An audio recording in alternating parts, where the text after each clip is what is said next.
Welcome to the Refurbishment Mastery podcast with me, Martin Rapley.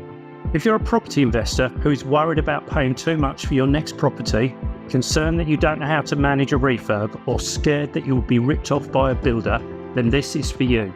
In this podcast, I share over 30 years of experience of managing refurbishments and conversions to help you make more profit, save your time, and ultimately enjoy the process. On with the podcast.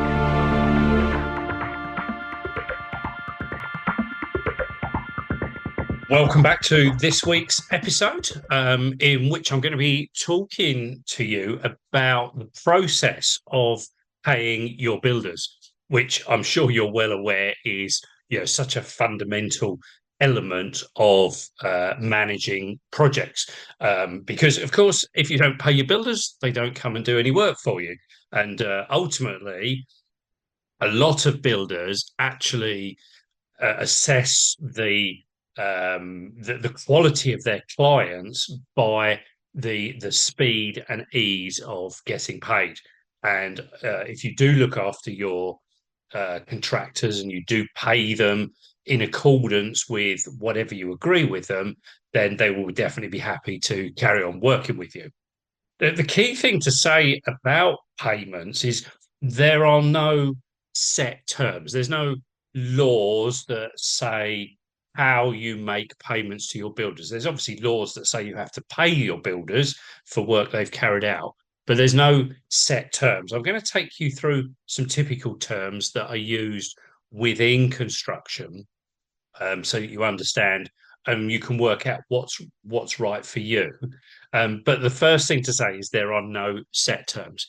But importantly, for that reason, it's really important that you agree the terms that work for you and your builder before actually starting the work. What you'll find is if you go into the work with uncertainty around payments, the builders are never really going to be fully engaged with you. So I always get the discussion about payment out on the table really early on. I typically tell the builders what terms I want to pay them under as part of the documentation I give them when I'm asking them to price the projects for me, so that they're absolutely clear and front. And sometimes builders will say, I can't work on those terms, and you may be able to be a little bit more flexible. But other times that you may not be able to be flexible. I'll explain why that sometimes might be the case. In which case, don't waste your time or their time asking them to price, because there are builders that will accept most reasonable terms. So let's talk about payment terms and kind of what those agreements might be and things that you need to consider and be aware of.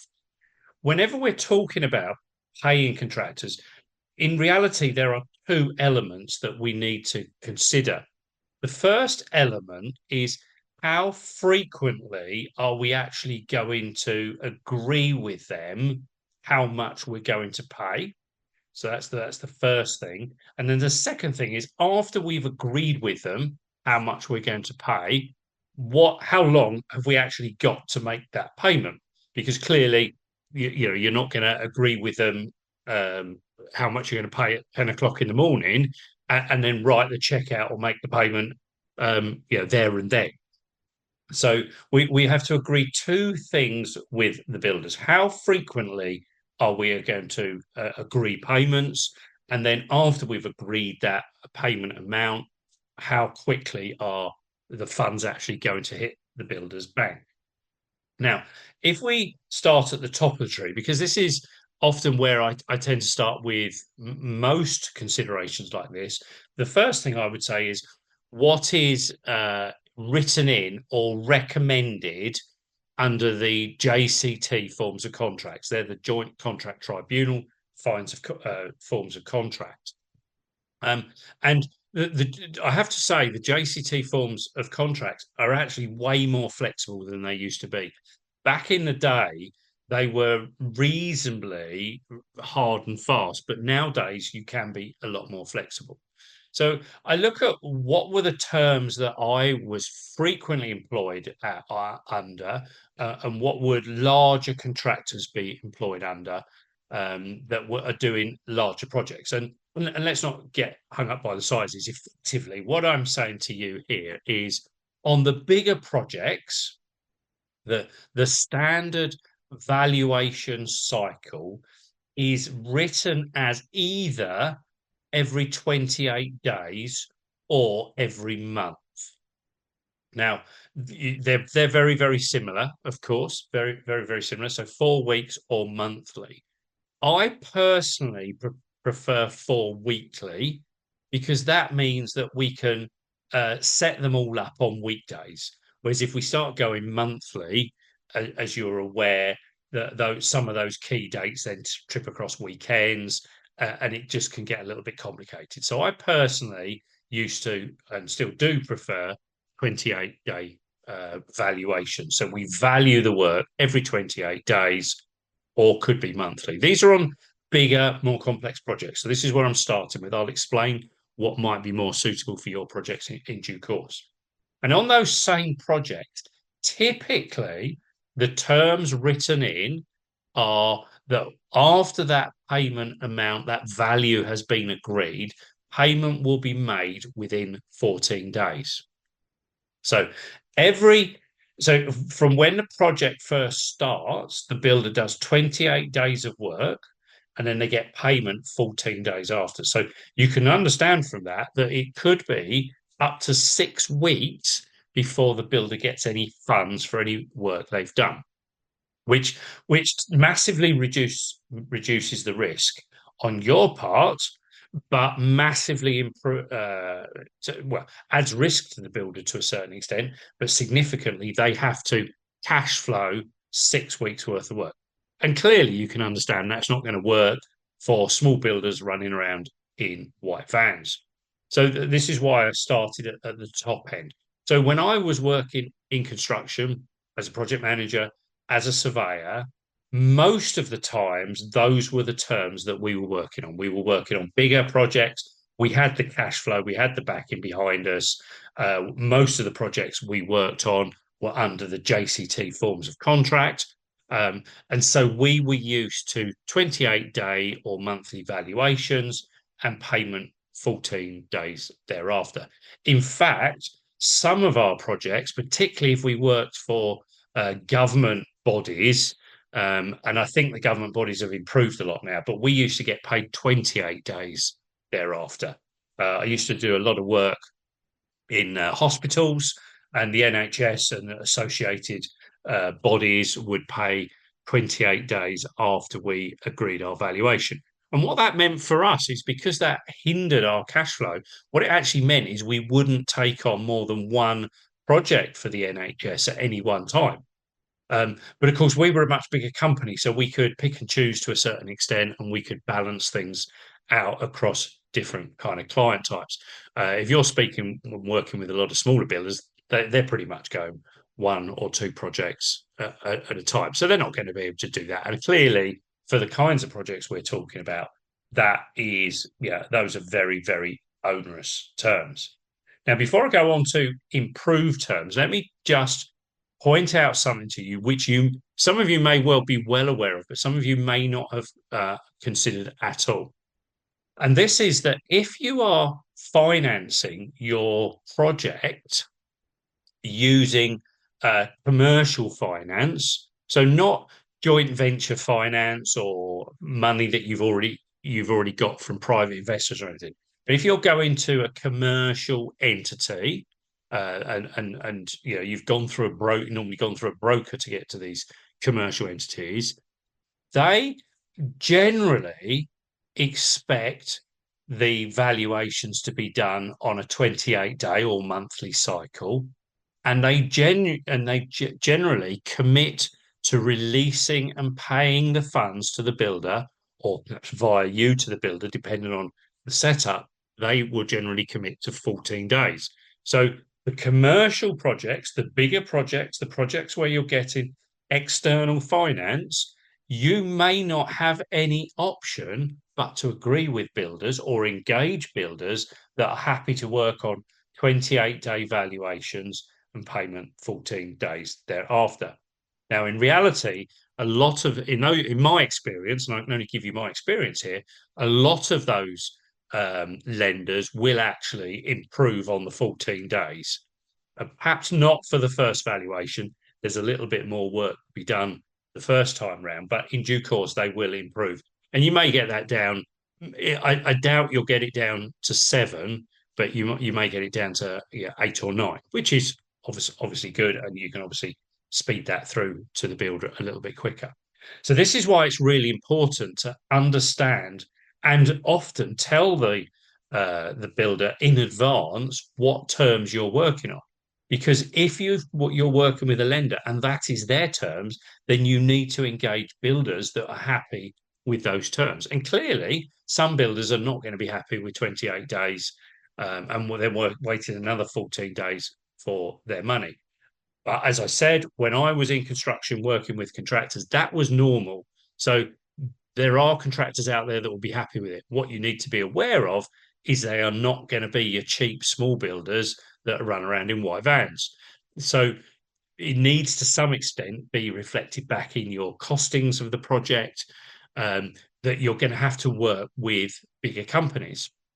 And by the way, that you may be able to speed up the valuations from your lenders. Some lenders will be happy to come away from 28 days and they say, yeah, we can go to 21 or even 14, but you will have to pay every time you do a drawdown because they will send someone to the project to ascertain with you the amount of money to be drawn down. So it gets to a point where you're now starting to have to pay, five, six, seven, £800, depending on what that fee is, to draw down every single time. And of course, it's that then starts to be a little bit counterproductive. On these bigger projects, it's not impossible to have slightly different terms with your lender from your builder if you've got cash in your own bank. So, for instance, you could agree with the builders that you are going to value their work every 14 days, but every other one, you get a big chunk in from the lender to replenish your cash and pay the builder. And then you've got cash to pay the builder 14 days later. And then another 14 days after that, you have a big injection to replenish all of that. So it is impossible. It isn't impossible to manage this, but you need to be aware of this before we start. Now, let's come away from these bigger projects and step down a level to larger property investment type projects. So on those bigger projects, that could be building, a small apartment block, clearly things where you've got commercial finance, but, the more complex things, bigger extensions, bigger conversions and things like that. If we now come down to more manageable levels, and let's say we're talking about converting a house into an HMO or refurbishing some some residential space above a shop or something like that, maybe converting a shop as well, where we're going to be working with smaller builders, we're a little bit more day to day.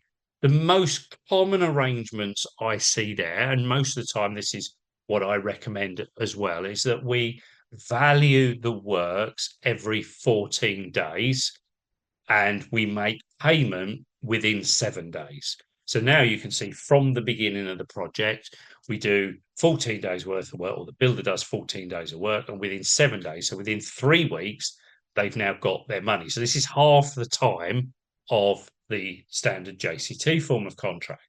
So we're now more suitable for smaller builders. But of course, we are taking on a little bit more risk now because they're not doing quite as much work between payments, which means there is a little bit more risk of us overpaying them, and to some extent manipulating themselves into a positive cash flow position. You've got to trade one off against the other, to be honest. And if you're working with the right builders, that won't ever be a problem for you. So typically 14-day valuations, payments within 7 days. And that's normally, as I say, I've worked with property investors for a good number of years, and that's normally, I would say, more often than not, that they're the terms that we work with. And often it's possible to improve on those on that 7 day agreement. So personally, particularly if I'm working with builders on my own projects, where and I do quite a lot with the same builders, so I've got good relationships with those builders. Personally, I say to builders, I'll pay you within 3 days, and frequently I'll pay them, the following day or sometimes the Friday. It just depends how things are panning out. There's nothing to stop you agreeing with a builder that you're going to value their work every 7 days. But just remember that takes more of your time. It's a little bit more onerous.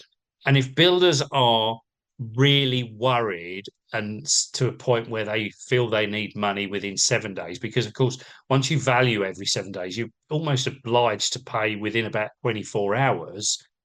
I would start to get a little bit concerned that they haven't got cash flow problems and that, ultimately the wheels aren't going to fall off their business in some way or another. So I would be cautious going that frequently. I don't like doing it that frequently, um, mainly because it just commits me to having to go and sort things out on a weekly basis. And as I say, most builders will be pretty happy with 14 days. Now, one of the things you can do, and it's not uncommon, and again, this is actually now an optional clause within the JCT forms of contract, is you can agree that your first valuation is not in the same sequence as the remainder. So, for instance, if you agreed on, let's say, on a larger project, that your valuations period are every 28 days, you can agree with the builder that the first valuation is after a shorter period. So, very common to do the first valuation after 14 days, and then we get into the 28-day cycle. On a smaller project, you could agree with the builder that the first valuation is after 7 days, and then you get into a 14-day cycle, which means the builder's got some cash reasonably quickly. Now, that's particularly useful if the first bit of work is a bit cash intensive, which could be stripping out. Stripping out buildings is actually quite cash intensive. The companies that supply the skips and the trucks for muck away, generally, some of them still want payment before they'll even take the skip to site. So the builders are often out of pocket with that fairly quickly. If we're stripping out a big property and there's a lots of tradesmen on site or lots of labourers on site, those first 2 weeks can be quite an expensive couple of weeks. As the work pans out, because the builder, particularly on bigger projects, will be using subcontractors, those subcontractors won't be expecting money every Friday. So they can start to manage their cash flow. So it's not uncommon to agree this early kind of cash flow injection, as it were. And nothing here, by the way, is off the table. You can agree whatever terms you think are appropriate between you and the builder. As I said at the start, there's nothing hard and fast here. We just need to agree things up front. So, as I say, most of my projects I will value every 14 days and pay within 3 days, but often quicker. Every now and again, I will agree the first valuation after 7 days, but not very often. And as I say, the builders I'm working with are generally, they're happy with those terms. They know where they go, and they know that I don't mess them around over their payments.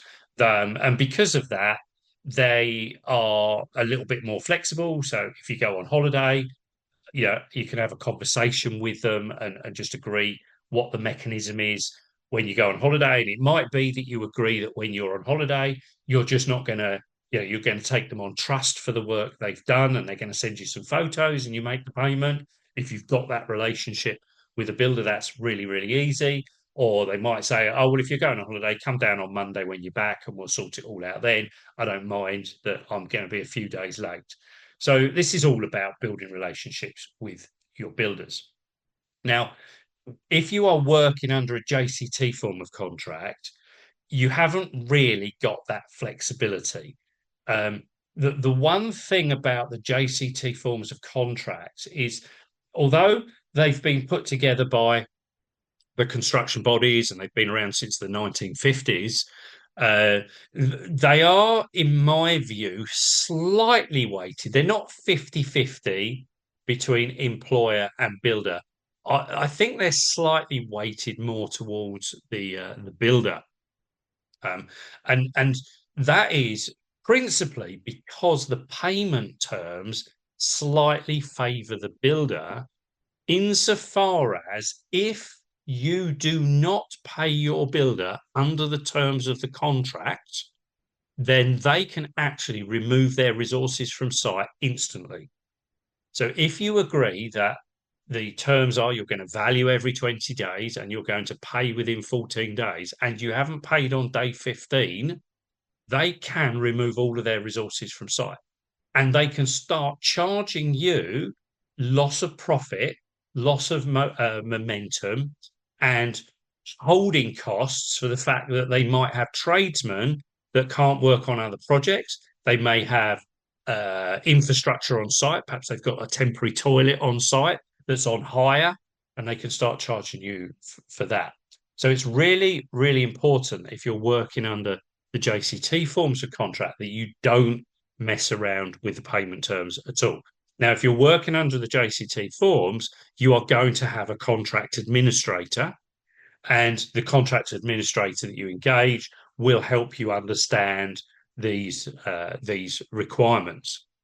But it is really, really important that you make the payments. And unfortunately, if you miss or get behind on, say, payment 1 or 2, and it corrects itself, and then you have some kind of dispute with the builder later on in the project, you've still got that history recorded. And if the whole thing should go legal, the fact that you may have slipped up on valuation 1 or 2 can be detrimental to a legal claim later on. That's how important it is to get the payments right on a JCT form of contract.